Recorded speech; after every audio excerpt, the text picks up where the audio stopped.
Hi everyone. In this video we're going to work several examples dealing with the solutions for trigonometric equations, both finding all of the solutions and then finding the solutions only on smaller intervals. So let's begin by working an example. Let's find all solutions to the equation 2 times the sine squared of x equals to 1. You might want to pause the video, see if you can remember how to do this from class.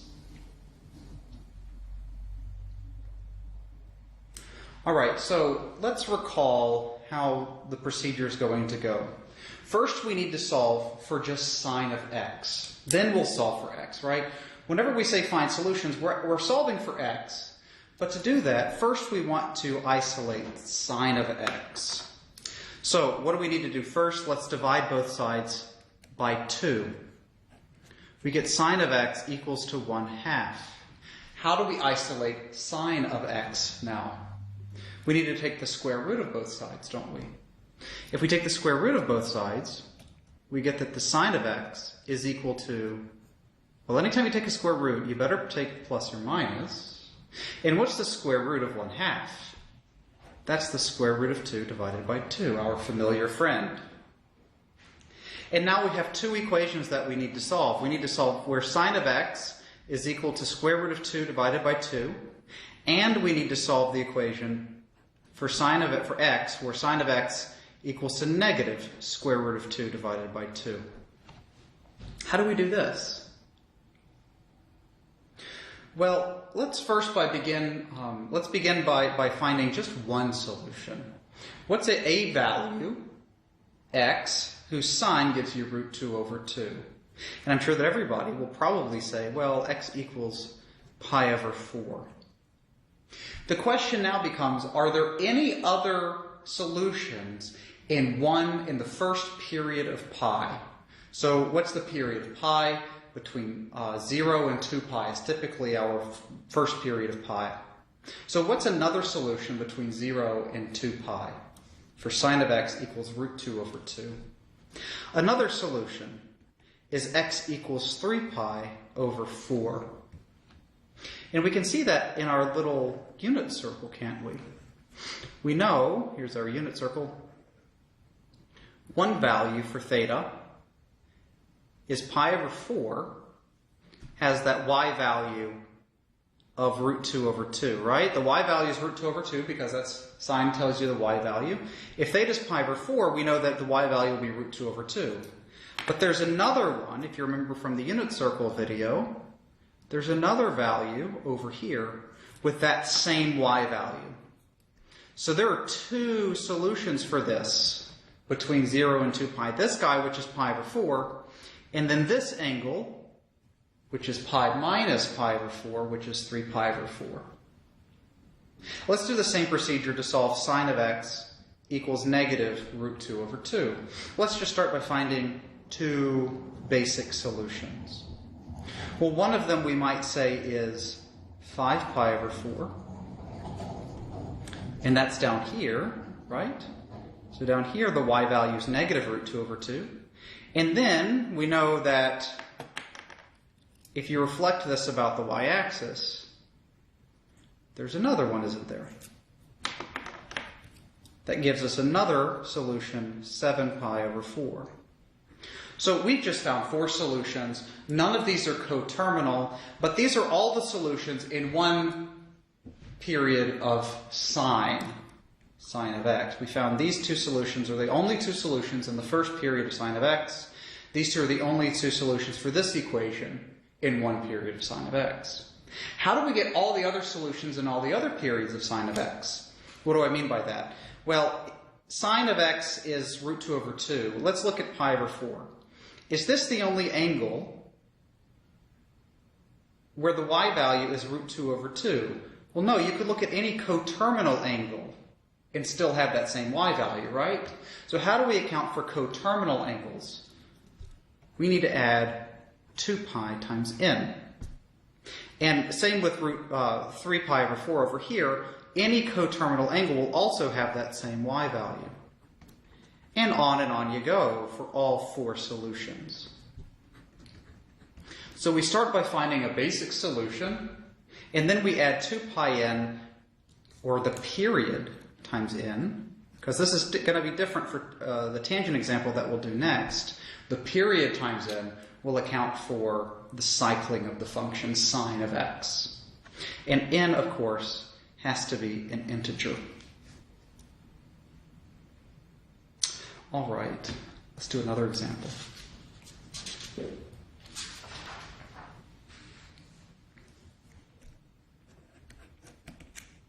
Let's find all solutions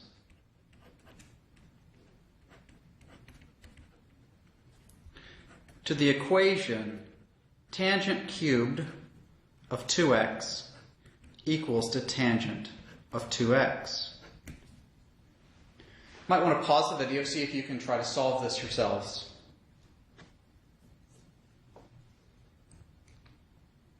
So before we begin, I just want to address the gorilla in the room, which is the tendency for a lot of people to want to begin a problem like this by dividing by tangent of 2x. And you can never do that. Do not divide by things that can potentially be 0. So I'll say that one more time. Never divide by something that could potentially be 0. You'll lose roots. You'll lose solutions. So in this case, tangent of 2x could be 0, so we do not want to divide by it. Do not divide by tangent of 2x. It could be 0. Instead, what we want to do is subtract it to the other side. Let's subtract tangent of 2x to the other side.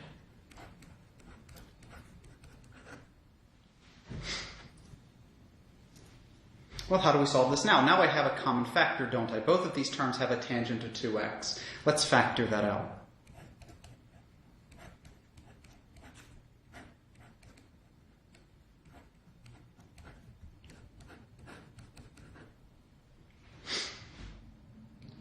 And let's keep in mind something here. We subtracted to this tangent of 2x to the left.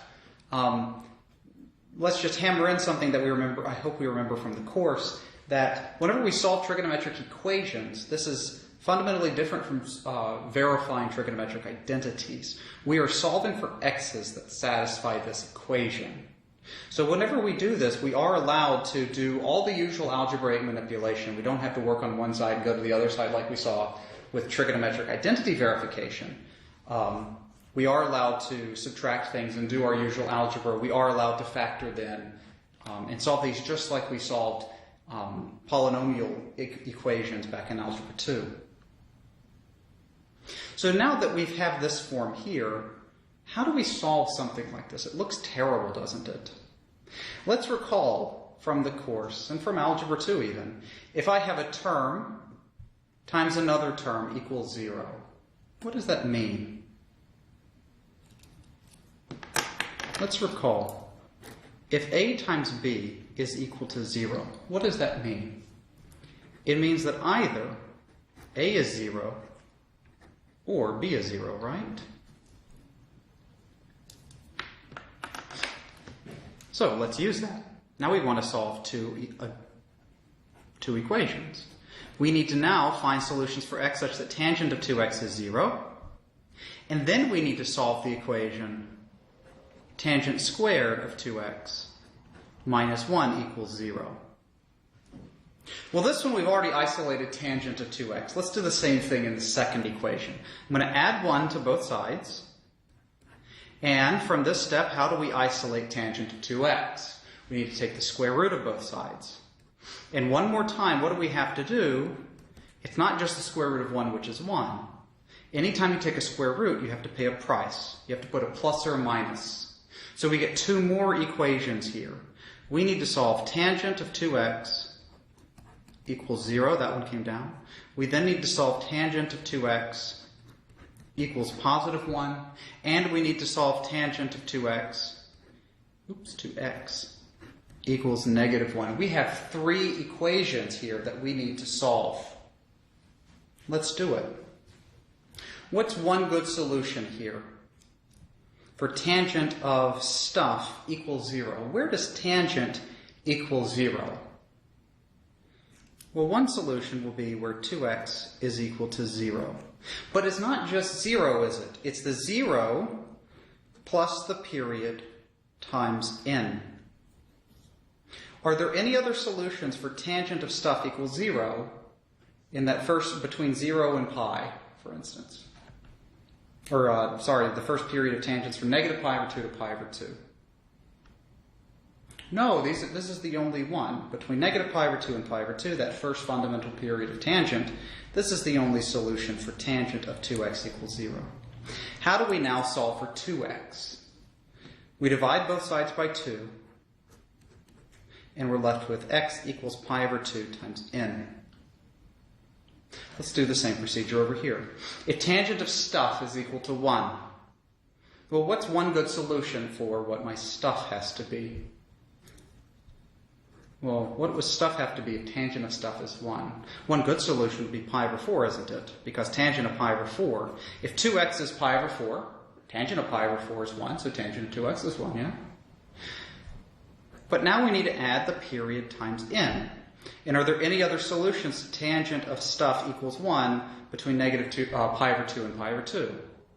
No, this is the only one. So now we have, we want to solve for x, we want to divide both sides by 2. We get x equals pi over 8 plus pi over 2 times n.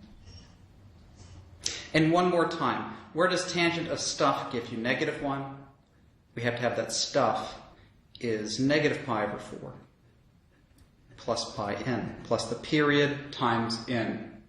And now we can solve for x by dividing by 2. We get x equals negative pi over 8 plus pi over 2 times n. And in all of these cases, we have n is an integer. You can also write this in set notation if you prefer. I'm not really a big stickler on how you write your answer. I just want to make sure that we know how to write, how to obtain all of the solutions here. If you want to write in set notation, do a bunch of unions and sets, that's totally fine as well. All right, let's do another example.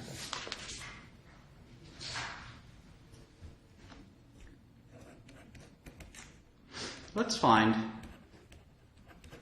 all solutions to the equation 2 times cosine squared of x minus sine of x minus 1 equals 0 in the interval 0 to 2 pi. So there are several ways that we could approach this. I'm going to find all solutions first, and then just pick off those solutions that live between 0 and 2 pi. That's how I like to solve the problems. I'm going to find all solutions first, and then pick off those in the interval that I care about. So let's begin by trying to figure out how to solve this equation here.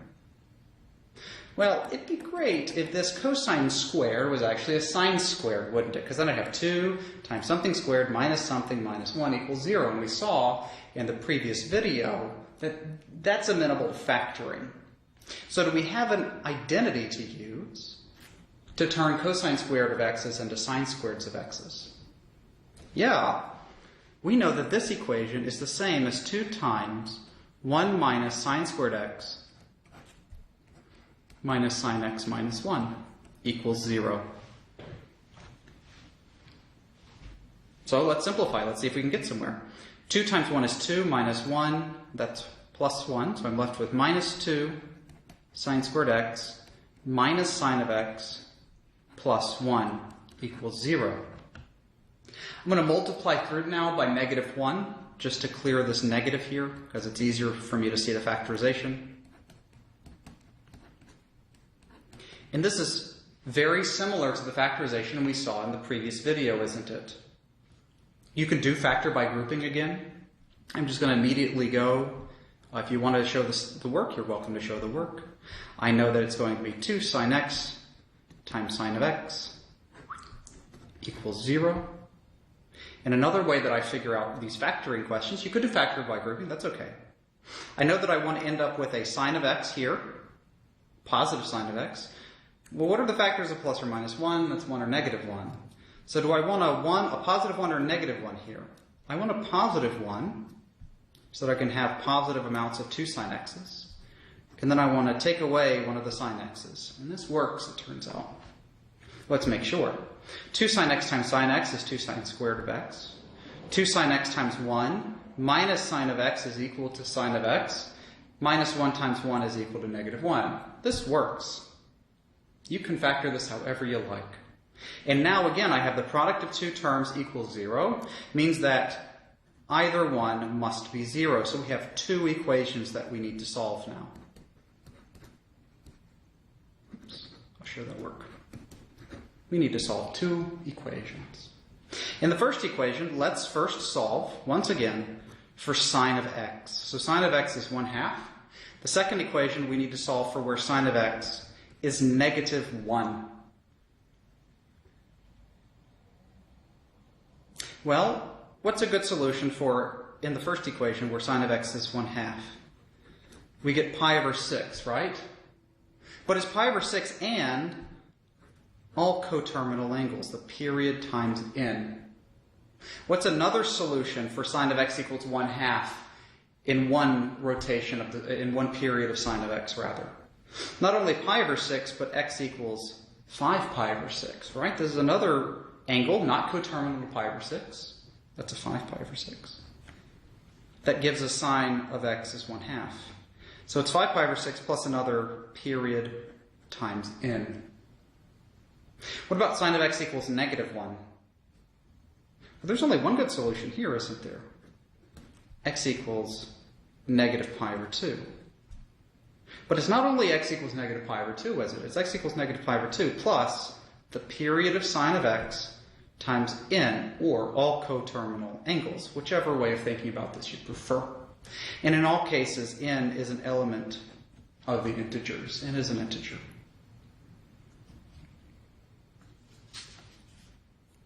All right, let's solve another problem. Let's find all solutions. Oh, sorry. Back up. Rewind the tape. Sorry about that. I did not solve the problem, did I? My original question was asking for solutions in the interval 0 to 2 pi. I found all solutions and I stopped. I'm sorry about that. Minus 2 points from me. So let's take these solutions here and think about how to only pick off those values between 0 and 2 pi. So now I want to look in the interval 0 to 2 pi. Well, let's go equation by equation. Well, if n is equal to 0, which is an integer, I have the solution pi over 6. I'm going to start off a set. If n is any other value, say if it's 1, 2 pi plus pi over 6, that's too big, right? That's beyond 2 pi. And indeed, if n is 1, 2, 3, any positive value, it's too big. What if n is any negative value? Say negative 1. So you get pi over 6 minus 2 pi. That's too small, isn't it? So this is the only solution that we get from this first equation. Similarly, from the second equation, we only get the solution for 5 pi over 6. And from this third equation, we only get the solution, well, negative pi over 2. That's not in this interval, is it? So if n is 0, this guy doesn't work. So how do we get a solution here? Well, what if n is 1? If n is 1, what is negative pi over 2 plus 2 pi? That's 3 pi over 2, and that does live here. But no other values of n give us a solution from this equation. And that's how I pick off my solutions that live in the interval that I care about. All right, now let's do another problem. Sorry about that. Let's find all solutions. Oops.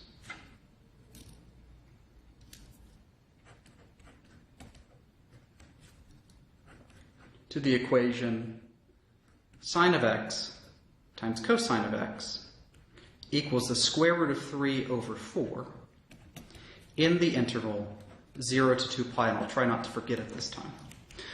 Pause the video, try to solve this problem yourselves.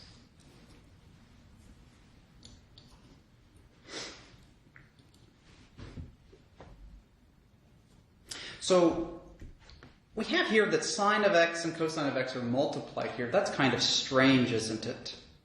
But I know what you're thinking. It's almost, I know, it's on the tip of your tongue. You say, boy, gee, howdy. That is almost the same thing as 2 times sine of x times cosine of x, isn't it? Which is sine of 2x. So it's almost a trigonometric identity, isn't it? Let's use that. Let's start off first by multiplying both sides by 2. Let's multiply both sides of this equation by 2 and see if we can use a trigonometric identity. The left-hand side becomes 2 times sine of x times cosine of x. The right-hand side becomes the square root of 3 over 2. The left-hand side now collapses as the sine of 2x equals to square root of 3 over 2. If you haven't solved it yet, you might want to pause the video, see if you can take it from here. All right, so we have sine of stuff equals to root 3 over 2. What's one such value for what my stuff could be? Well, if stuff is pi over 3, then sine of pi over 3 is indeed root 3 over 2, right?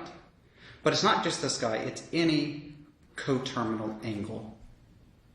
What's another value for my stuff, 2x? 2 pi over 3 also works, doesn't it? Because sine of 2 pi over 3 is also root 3 over 2. But it's also any coterminal angle, or the period times n, if you prefer. Now let's solve for x once we're here. How do we solve for x in this equation? I need to divide both sides by 2.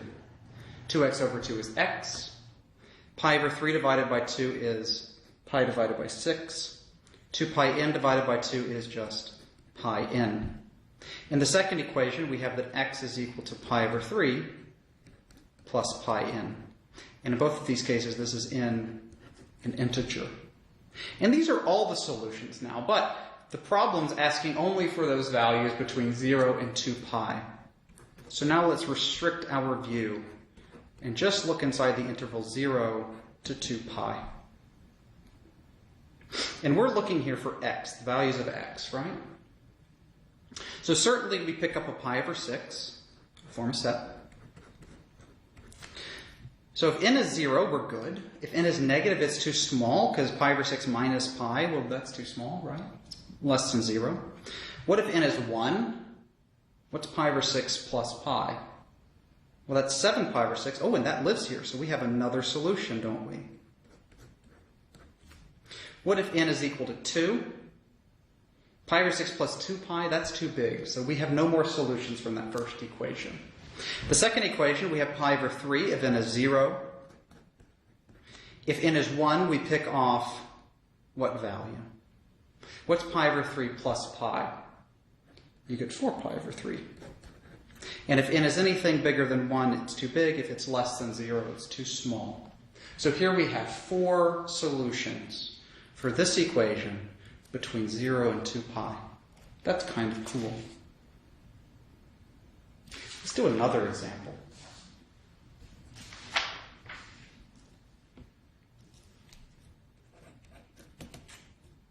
Let's do something that looks simple. Let's find all solutions to the equation sine of x equals 0.2875 in the interval 0 to 2 pi. And now we're kind of stuck, aren't we? Because I have no idea what an angle x would be such that the sine of x is 0.2875. How could we proceed? We might want to employ our nice little inverse trig functions, right? What about arcsine of 0.2875? Because if sine of x is 0.2875, we can solve for x and get one solution by computing the inverse sine of 0.2875. And in this case, that value is approximately 0.297 radians if you use your calculator. Is that the only solution in 0 to 2 pi? Well, if I add 2 pi, it's certainly going to be too big. If I subtract 2 pi, it's going to be too small. So this is the only one. No others are coterminal here. But are there any other non-coterminal angles? Let's draw a picture. And we did this in a previous problem in this video. Let's look at our unit circle here.